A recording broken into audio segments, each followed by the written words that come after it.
After the death of Martin Luther King Jr., a new black icon emerged in America. As the premier leader of the civil rights movement. So perhaps it's fitting. Red, yellow, brown, black, and white, we're all precious in God's sight. That Reverend Jesse Jackson has died in the middle of Black History Month. I just think the world has lost a great soul.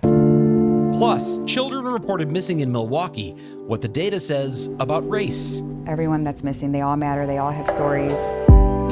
And the story of America's first black meteorologist, 45 mile per hour wind. Told by Fox 6's own barrier-breaking weather expert. Today, I carry that legacy forward. 100 years of black history.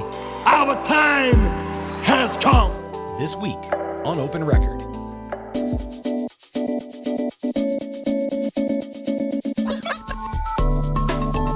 From the Fox 6 studios, this is Open Record. I'm Brian Polson, and I am joined once again by Fox 6's Bria Jones. Bria, thanks for being back on the podcast. Thank you for having me, Becoming Brian. a regular here. I know, I love that. But we have another person making their maiden voyage on the ship. First appearance for Fox 6 meteorologist, weather expert, Holly Baker. Holly, thank you for being here. It's great to have you. Oh, yeah, I am super excited. I know you said, it was so funny when we first got in the studio, where there's a screen down in front of us that shows us, and Holly goes, look at me on TV. She's on TV every night. But it's fun to be on the podcast, and we're glad you are here. We are recording this episode on Wednesday, February 18th, 2026. It is Black History Month in America, and we have some really fascinating stories that both of you have worked on and that we're going to be sharing more about today. But we're going to spend a bit of time also talking about one of the icons of the civil rights movement who passed away this week. Of course, we're talking about Reverend Jesse Jackson, the Baptist minister, founder of the Rainbow Push Coalition, and the two-time Democratic candidate for president who spent his life helping Black Americans reclaim their cultural identity. I learned a lot researching this podcast, and I look forward to what I'm about to learn from both of you. And we're going to do all of that when we come right back after this. We are back on Open Record. I want to start, you two, with the term Black History Month because I saw an email that came through earlier this year from someone who said they were doing some sort of a recital or as a choir concert or something. It was 100 years of Black history. And I went, wait, 100 years? I didn't know it had been around that long. Well, Black History Month itself hasn't. But do you know where Black History Month came from? How this all started? Well, we know it started as just a week. And then I think that when we, as a culture, when we talk and we say, how do we end up with the shortest month of the year? That's a joke, but it also, I think, is just kind of a testament to who we are as people. Black History Month, it really is a time for us to reflect and to look back and acknowledge not only what we've been through, what we've overcome, but what we still have to accomplish. And as kids, you look forward to the time where you dress up as Harriet Tubman or Rosa Parks or, of course, Dr. Martin Luther King Jr., but then you think about everyone else, all of the inventors, the scientists, George Washington Carver, Frederick Douglass, who was a part of how we got here to have Black History Month during February. So it's just really, for me, it's a time of self-reflection, but also realizing that we're honoring our ancestors every day, not just during February, but it's especially nice to share that month with everyone else. I feel like I come onto this podcast every week and I've had to learn something new. I have to study a topic or read something. And this is one where clearly I'm doing the learning. I'm not the expert. I'm coming here to find out more. And one of the things I discovered was that Black History Month that you mentioned originally was a week. It was started by a man named Carter Woodson, who was an alum of the University of Chicago. So it's another kind of right here in the Midwest where this all began. And he had traveled to Washington, D.C. to celebrate the 50th anniversary of emancipation. This was in, I think, 1915. And that inspired him to sort of study more about Black history. And it took another, I think it was, 11 years. So 1926. And he actually first announced through a press release, Negro History Week. It was February of 1926. And he picked February, not because it's the shortest month, but not because it coincided with the birthdays of Presidents Lincoln and Douglas, and he thought that would be a good time to sort of to coincide the two. But so it's a week in 1926, and here we are in 2026. It was another 50 years before the United States actually recognized Black History month, 1976, and that was who was the president at the time who first did that? I have it down in my notes here. You see, I should know right off the top of my head. 1976. President it was Gerald Ford. Ford. Yeah. It was Gerald Ford who first recognized it officially as Black History Month, and of course, here 50 years later, it still is. 100 years. 100 years of Black history. And in many ways, I feel like every time this comes around, I hear stories about people I'd never heard of before. And Holly, you're going to tell us one of those. I know, We'll I'm talk about it excited. a little bit. I had never heard of June Bacon Bursey, and that's why it's so fun to get to do some of these things and learn more about it. You told me before we started, though, that you haven't really done much reporting because you're a meteorologist, but you said, well, whenever I have in the past, it's been usually during Black History Month. So you've probably profiled others, right?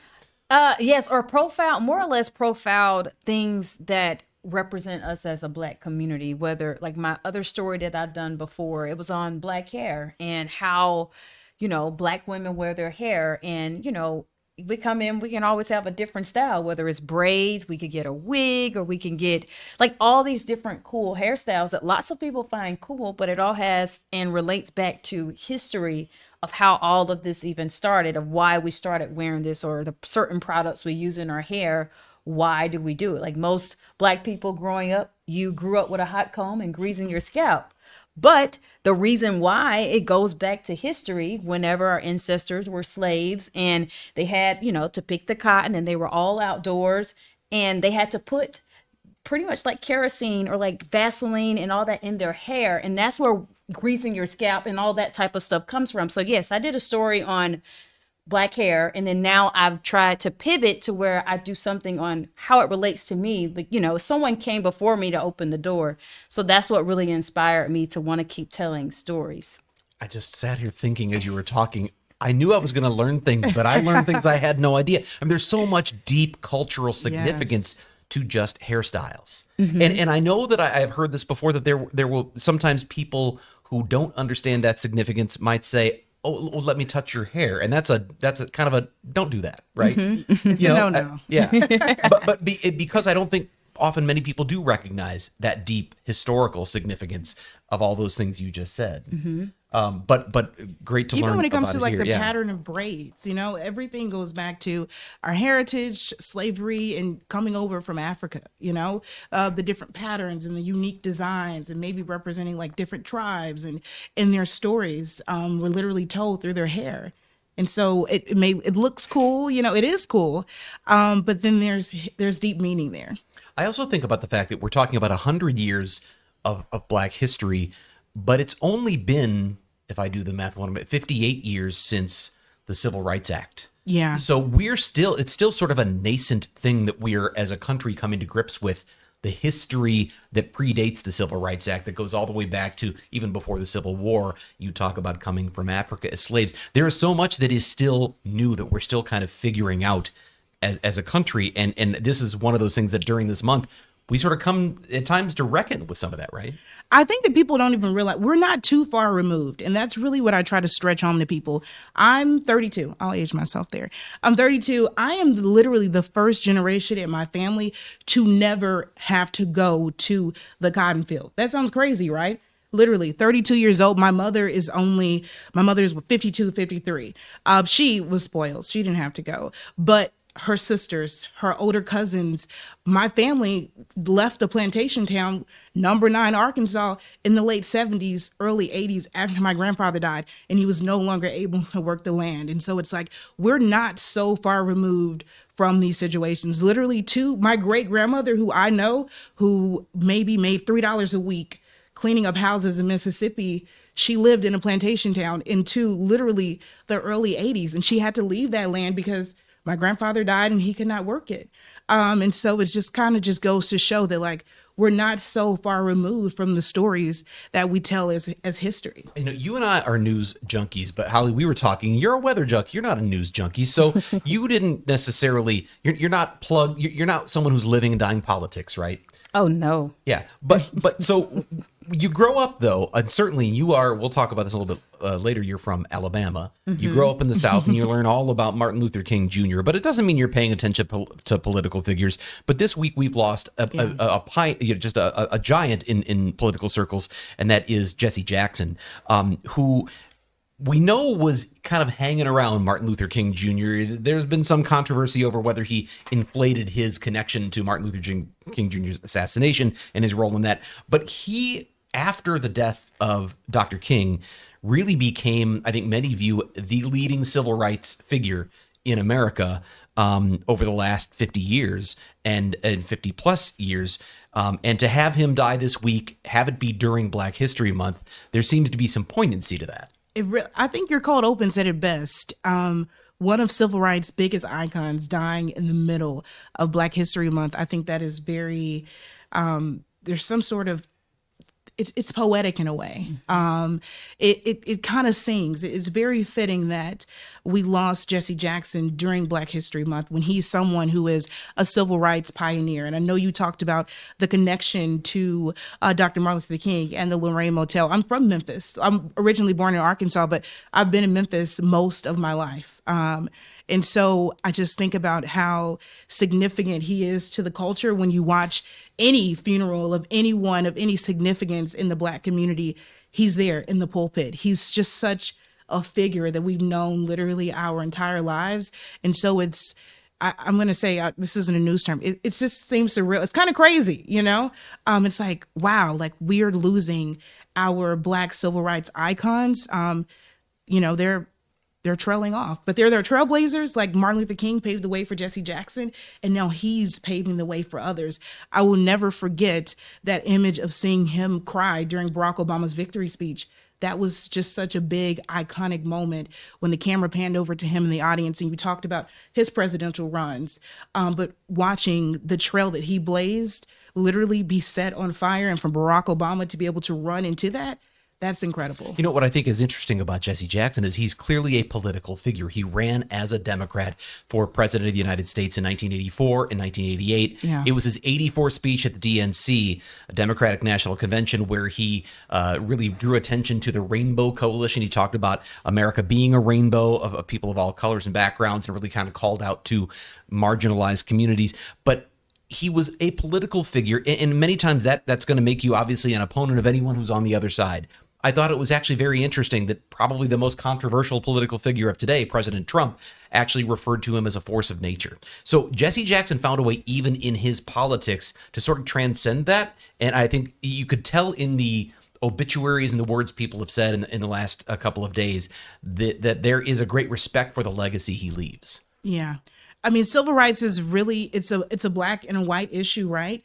But it goes beyond that, because at a certain point, we're all humans. We are all humans. That is not a certain point. We just are. And so I think when you have someone like Jesse Jackson who's able to transcend and go beyond that, you have people like President Donald Trump who are making statements so eloquently and recognizing and paying tribute to his life. Is there anyone like, I mean, I think about Jesse Jackson was not just known, but he was present, because I think in Milwaukee, he had a connection here. He would show up again and again when there was, say, a controversial police shooting. I think particularly of Dontre Hamilton. We know the Hamilton family spoke about that this week. When something like that would happen, he didn't just talk about it. He would show up, and you would hear family members say it was his presence. He was there. He opened doors that maybe a family like that never would have known how to open. He was that figure. And I think that a lot of us, we're going to miss that, you know, when we talk about our families, when we look at, I guess, family dynamics, when we look at those figures in our lives who are not only just father figures, but they're comforting, they're pillars of our community. And that is what exactly he was. And we lost that light.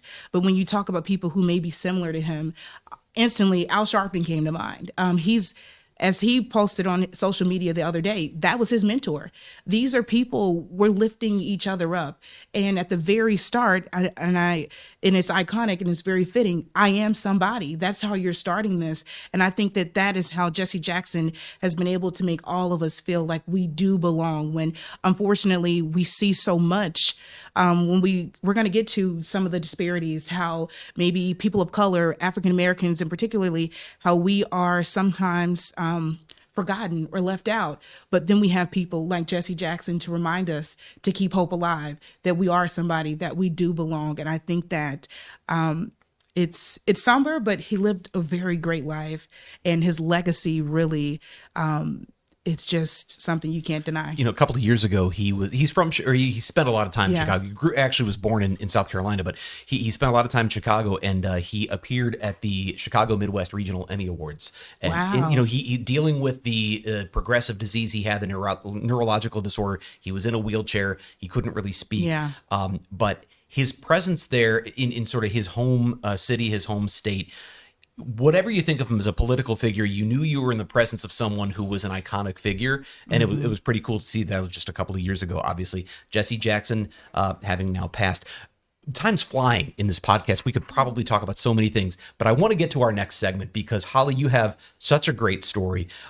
You stepped outside of your comfort zone here as a reporter, not just a meteorologist, but she talks about someone who was really groundbreaking, not just for Black Americans, but for women. And we'll talk about that when we come back right after this. Welcome back to Open Record. Holly Baker, you are a Fox 6 meteorologist, and you tell a story about someone I had never heard of before, but I'm fascinated by her story. June Bacon Bursey. Tell me about her and why you decided to profile her for Black History Month.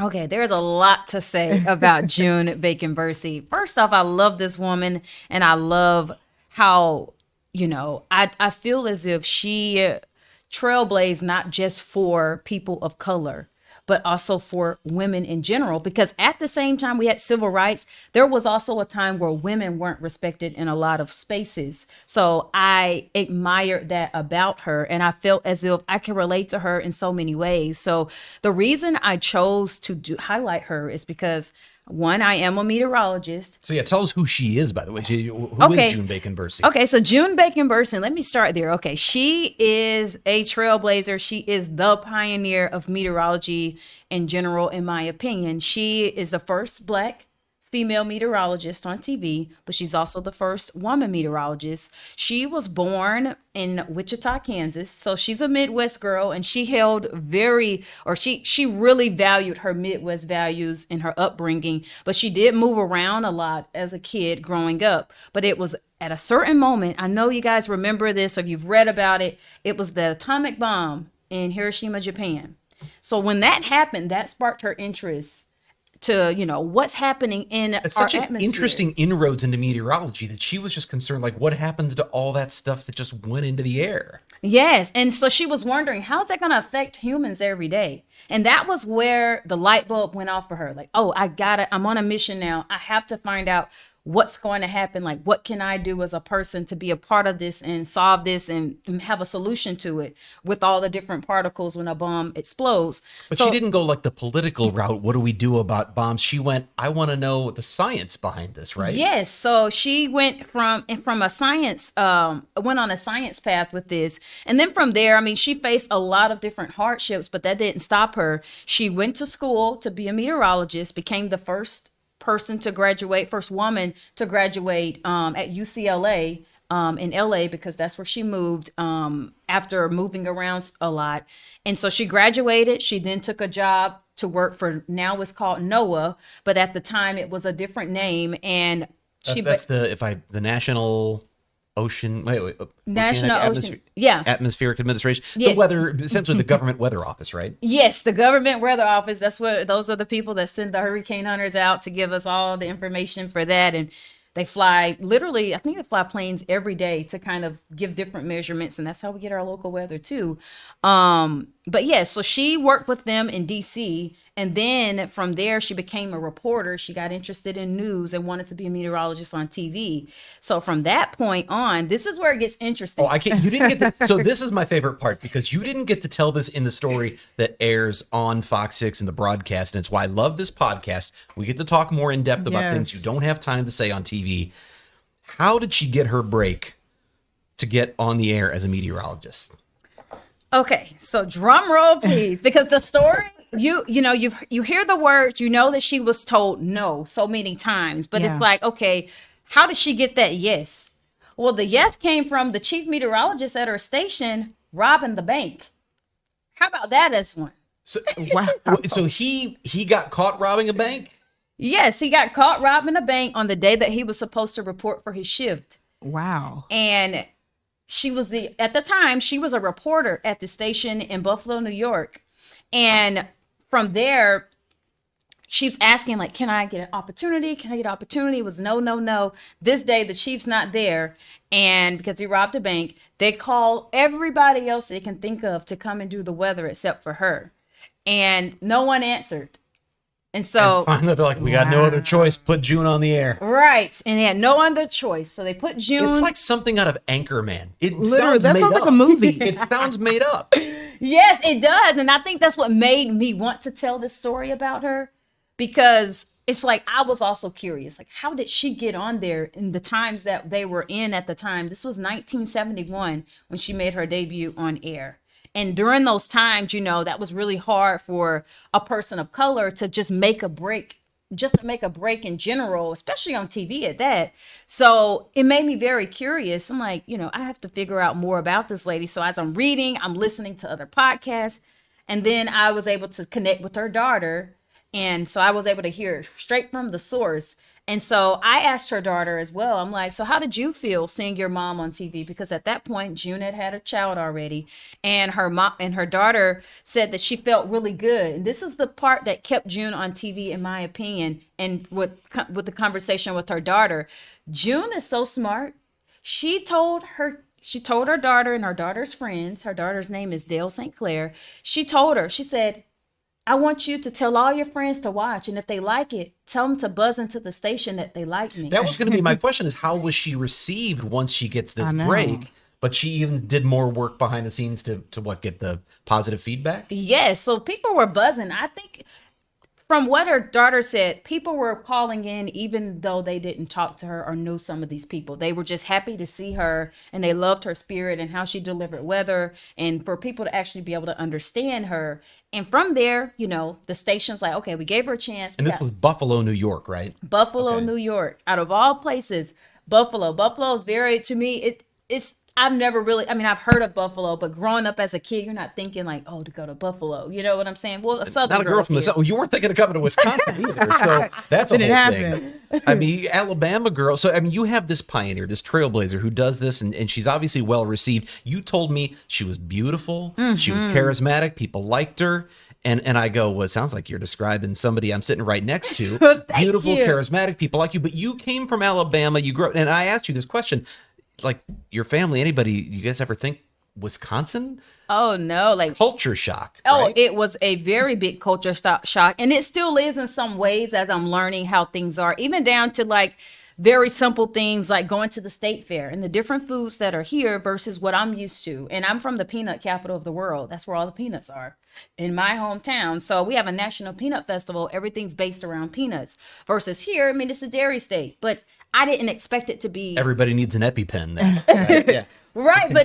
But it was such a culture shock moving here. My parents, when they first realized or heard me saying, I'm moving to Wisconsin, they're like, what? Like, my dad quotes from T-Pain, like, Wisconsin. And then I'm like, no, like, Wisconsin, I'm moving there. And they thought I was joking. And I told them, like, I'm going to Milwaukee, I'm taking the job here. And they were so concerned at first because I've never heard of what else comes out of there besides like cheese. I knew about the Green Bay Packers and I knew about the Cheeseheads. And then that 70s show, that's all about, I knew the same thing that you yeah. See, I'll date myself and see, for me, it was Happy Days, but that 70s show more recent for sure, right? Yeah, so whenever I got here, it was different, but it was different in so many ways where I feel like I was exposed to so much. Like, mind you, I am from a very, very small town in Alabama. So the stuff that I'm seeing here, a lot of it has been my first time. Seeing skyscrapers, I've never lived in a city that has a skyline. It's very flat where I'm from. I did a little research though, just on numbers, and this, because this stood out to me too when you talk about culture shock. Let's see if I can find what I wrote down here. It was, do I have it? Oh, there it is. Okay.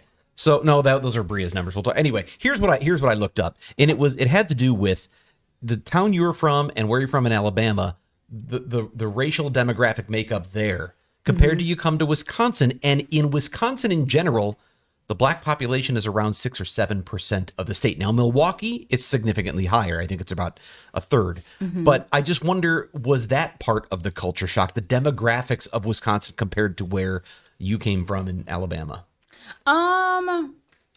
Yes and no. I feel like it was in a way, depending on where I am here. In Milwaukee, I am expected to see more African American people versus like some of the outer skirts areas. As far as where I'm from, you're going to see a mix. It's like a big mix of where I'm from. And I think the culture shock for me, it came from the type of like how the people were, because I am Southern as all get out. Like I'm Hear just it in your voice. Yeah, right. like, I'm Southern, I'm country, and there's a hospitality that you get being from the South. So moving here, I was very shocked because there's a hospitality, but it's a different kind of hospitality in a nice way. Like, I know I'm different here, but the people still accept me. And I was not expecting that, like coming here. And I think that shocked me a lot. And then also too, I think just the history that Wisconsin has of its own, and just how the people are proud to be from Wisconsin. That also stood out to me. Like, I've never lived a place where the people in Wisconsin are so proud of being from Wisconsin. I'm a proud Southerner. They're sometimes proud of things they maybe shouldn't be, like nobody can outdrink us here and that sort of thing. But See, I heard that too, right. but I don't know. It was just a lot of different things. I feel like that shocked me, even down to like parts of Milwaukee too. There are some segregated areas here, like where you are here and there's going to be most of where you would see your African American people versus if you were on this other side of Water Across the Street. street and it's exactly And different. so that was very different for me because I feel like I was coming from one of the civil rights capitals, in my opinion, just in the South. So it was more common for me to see that there. But moving here, that was what shocked me a lot was, oh, wow, it happens up here too. And in my head, I didn't think that until I moved here. But I know you mentioned something to me before we started, and that is that June Bacon Bursey didn't set out to be this racial or gender trailblazer. She just wanted to be a meteorologist. Yes. She wanted to do it. And I think probably, I'm guessing the same thing of you. You wanted to be, you told me you wanted to do this your whole life. Yes. You knew this early on. I knew this very early on. Everybody that's ever went to school with me, that's ever known me, has always talked about how I've always talked about being a meteorologist. Like every teacher, every student, every friend. And this happened, like my father who passed away right when I moved up here, he was the person that helped groom me by telling me to look out the window. My nickname is Tootie. He's like, look out the window, Tootie, and tell us the weather. Because I used to talk so much. Is that from, like Tootie from Facts of Life, or do you know? No? Or do you not even know my reference? I'm an old man. Never mind. Forget what I said.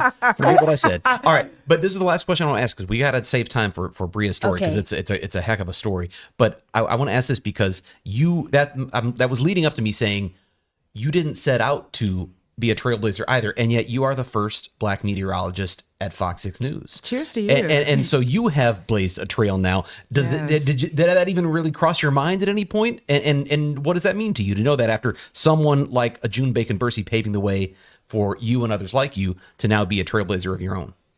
I think that I didn't think about it at first, but then after I sat with it, especially after I did her story, and I realized like, oh, wow, there's a lot of meaning to this story. And then how does that make me feel? I actually got really emotional because I never expected me as a person to be the first of something. Because growing up, I would have expected that to be already something that's happened. And to Bria's point, we're not too far removed from, the first of things in civil rights. But it makes me really happy because it makes me feel like I'm giving the future hope, like, okay, they see someone here, you can do it, Yeah, is there a little Holly Baker somewhere here in Milwaukee who's watching the news and going, I could be her. I want to be her. Yes, and I hope so. And I hope there's more to come, after I pass on. Like, I hope that there's more. It makes me feel good that I was able to do this. It's not something that I knew. It's something that I learned, and I was told by my colleagues that I was the first.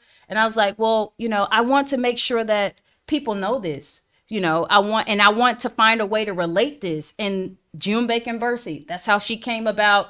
I've been wanting to tell June's story for a very long time, but I didn't know how I was going to tell her story. And once I pretty much, I worked on this story for a year.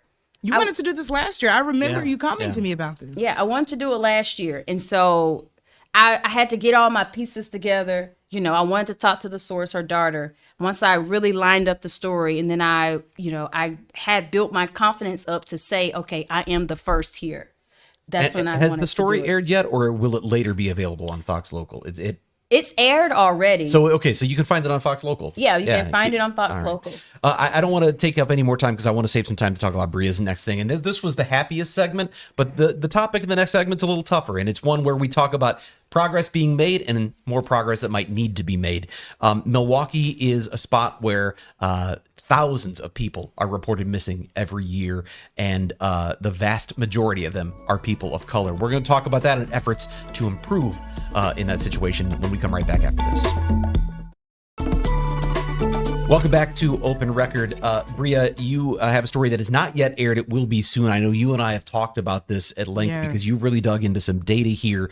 But thank you for that. What we hear over and over again about, how the news responds, how police respond, how communities respond to missing children, especially, and the disparities between those reactions when those children are white children versus children of color. And that's was sort of the impetus for you to look into this, right? Tell me a little bit about your reporting here. Well, I'm still the story, like you mentioned, I've written it, and we're still waiting for the story to air. So it will be airing before the end of Black History Month. But it was really important for me to tell this story because there are so many little Black girls that are still in the shadows, and their stories are forgotten about, or they're not told, or their families feel like they have not been heard. And the idea honestly came to me over a year ago. I was at the state capitol. Representative Sheila Stubbs had introduced for the third time her bill for the missing and murdered African-American in Girls Task Force. And part of the coverage, I went there because Shade Robinson, a story that I have told throughout my time here in Milwaukee, a 19-year-old girl who was murdered and then dismembered back in 2024. We know her story, but there are so many other stories that we don't know. And during that press conference, I realized that I knew Lashiki Hill. She's from Racine. She hasn't been seen since 2023. And I remember getting here, and one of my earlier stories in my first 3 months was with her mother. And she was saying, what I noticed was this, and this was a conversation we had in the newsroom, because how her name was spelled on the press releases, how her name was spelled on our website, how her name was spelled in social media posts from police, they were all different.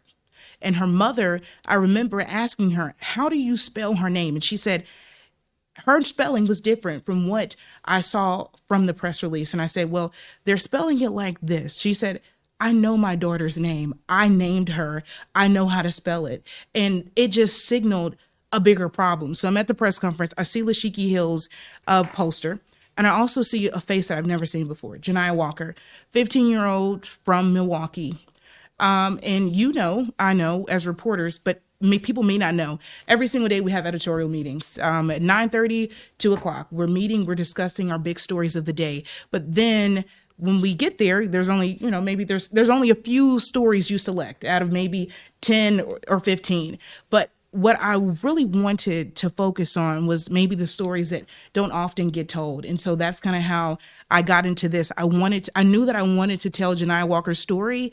And I was like, well, maybe it's not a Black History Month story, but to understand where we're going, we have to look back at our history. And looking at our history, we need to look back to see where we're going forward. I know that the issue in news of missing persons cases is a tricky one, and I'm sure it is for law enforcement as well, because as you found, there were, what was it, like 17,000? Over 17,000 between 2020 and 2025. So in a 5-year period, almost 18,000 people were reported missing in the city of Milwaukee. And you go, okay, we can't do in-depth, high-level coverage of 18,000 missing people. Yes. But we also know that out of those 18,000, there are many who either don't want to be found, they're runaways, it's not a critically missing situation. So you have to weed out a lot of those, which means there's judgments being made along the way. And that's where it becomes really tricky, because if ultimately the judgment is made as to which ones merit lots of attention and which ones don't, how do you make that call, and how much does something like race play into those decisions? And I think as a newsroom, we have done a great job of having that conversation, but we also acknowledged at the beginning, I will say it was uncomfortable, because you're sitting there and you're like, well, I want to fight for this one. I know you're the hip check guy, you know how to fight for your story. And so when you pitch a story and maybe you're feeling like this is not being heard, or it's not getting the time that it deserves. Yeah, right. And then you're like, well, what is happening here? But then you go back and you advocate, and then maybe that's not enough. But then you have to step back and you have to have a bigger conversation of why is everyone in the room is not reading this properly. And I think that it comes down to, and this is just my opinion here as a reporter, but when you're pitching your story and you're looking out to the room, sometimes there are maybe unchecked biases that just haven't been addressed. And I wonder if it's really what's behind it a lot of times, because I think about police. You talk to Milwaukee police and they immediately say race does not play into how we make these determinations. They give you a list of other criteria. But I think about it like this. If we're all human. We're all trying to decide, why do I connect to this one and not that one? And maybe you hear there's a 13-year-old white girl from a suburban family who's missing, and you go, wow, maybe I relate to that because I'm suburban, I'm white. And I go, what if that was my child? And then I hear a story about another one and I go, well, she's probably just a runaway. Well, why did I think that? Exactly. Maybe I don't think it consciously, but that question becomes, why did I think this one?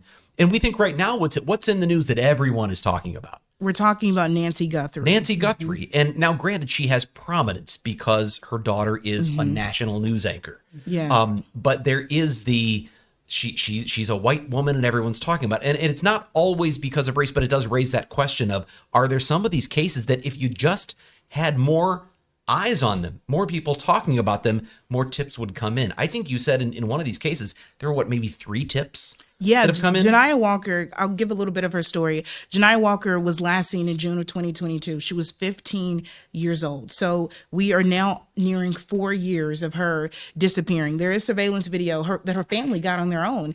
They went out, they canvassed the area. This is near Holton Street Bridge, right by East Brown Street. And her family got this surveillance video. She left with a backpack.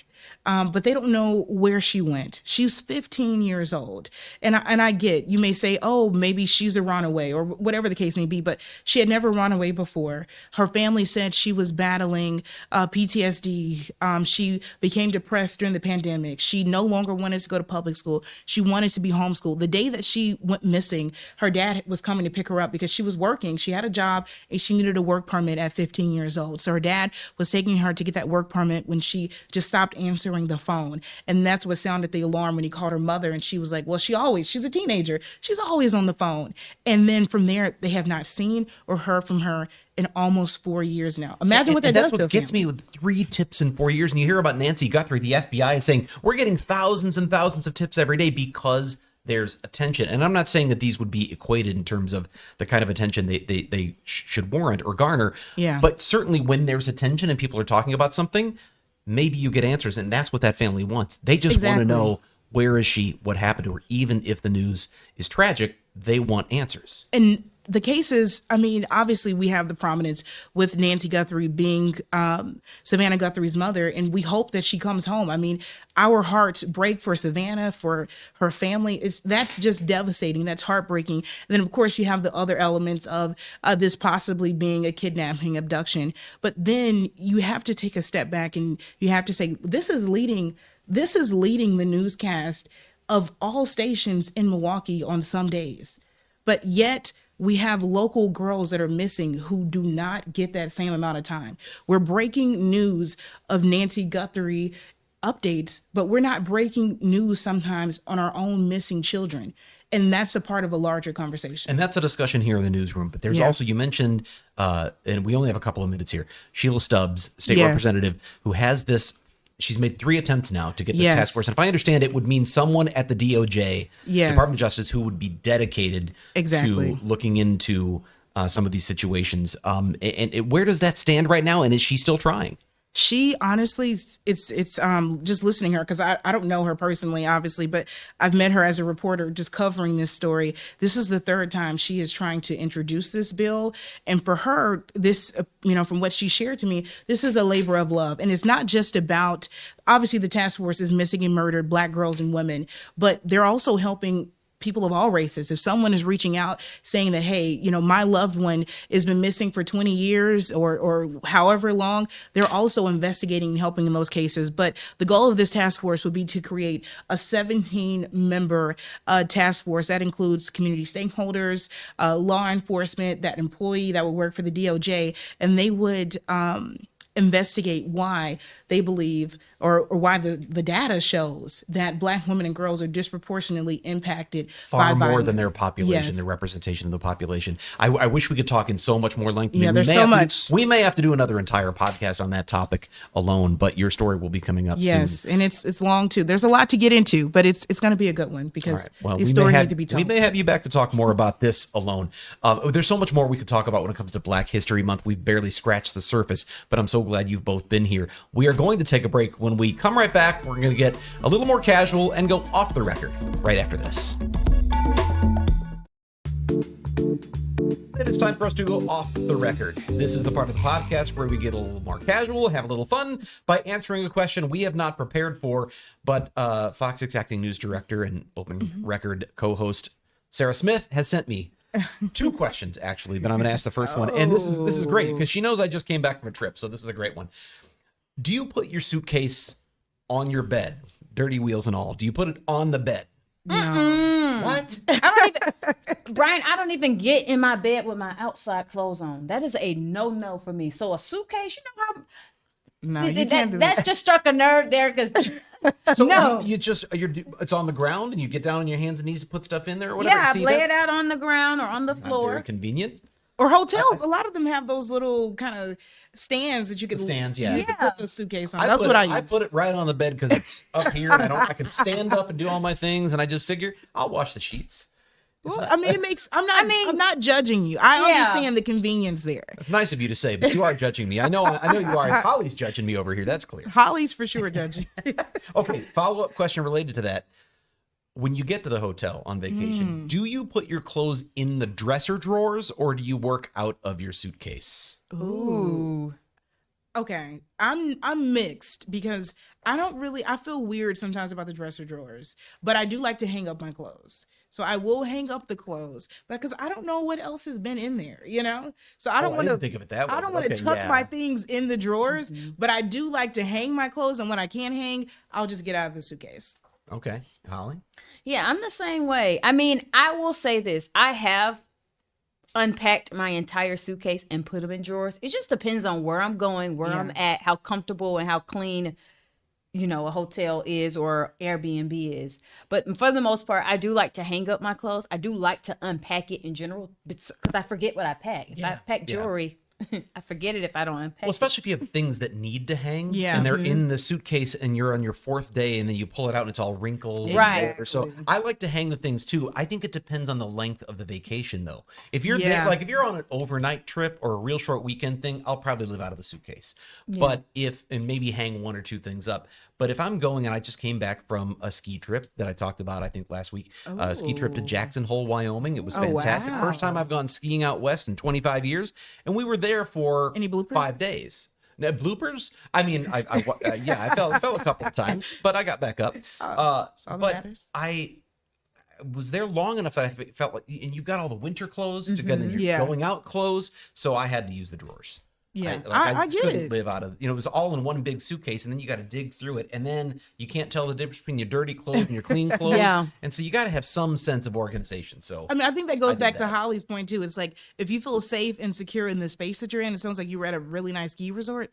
Yeah, I'm gonna take I'm care of back. all. I'm gonna take advantage of all the We had luxury. 7 guys staying in a condo, but here's the funny thing: you hear 7 guys at a condo and a ski resort. We must have been partying. I took a picture the first morning after we skied the first night, and we got up the next morning, and everyone on this trip was like some kind of a businessman or something. And I wake up in the morning, and there's 4 laptops and coffee mugs around the table. I was like, "Oh, we're party boys, aren't we?" Things have vacation. changed over the years, but yeah. Anyway.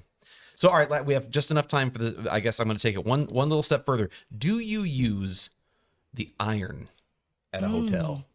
If I have to, like I'm at a work conference, like if I'm at an ABJ or something, and that dress or that skirt is wrinkled, absolutely. Ooh, I'm the total opposite. I can't earn to save my life. That's all we have time for this week. We'll wrap things up when we come right back.